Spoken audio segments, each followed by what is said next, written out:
It was a heavily armed response to a shooting that left one RCMP officer dead, 2 others seriously injured, and witnesses shocked. Then we noticed an officer limping. He was bleeding from a wound in his leg. He had a tourniquet on. Another man in handcuffs was taken away in an ambulance. It is with deep and profound sadness that I must advise you today of the on-duty death of Ridge Meadows Constable Rick O'Brien. O'Brien was 51 years old, a husband and father to 6 children. His death is senseless and heartbreaking. He simply went to work today, and he was killed doing his duty and keeping his community safe.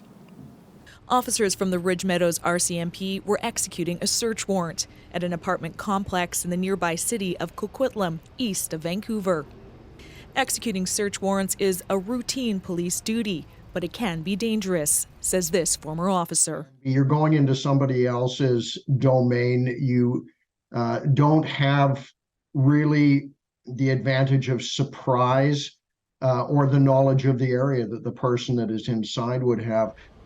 Members of the community are still processing the grief and shock. We all must feel that those that are there to protect us and to put themselves in harm's way also face risks that none of us would wish upon anyone. So this was a horrible day for so many people. BC's police watchdog has also been brought in to investigate as officers on the scene try to piece together what happened amid a loss of one of their own. To see police officers across this country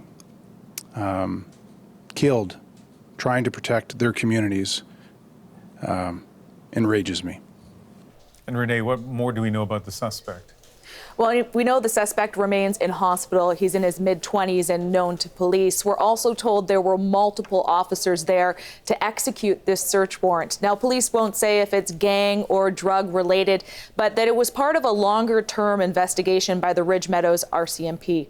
Now, Ian, for those 2 other officers who were injured, one has been treated and released from the hospital. The other remains in hospital with non-life-threatening injuries. Renee Filipponi in our Vancouver newsroom.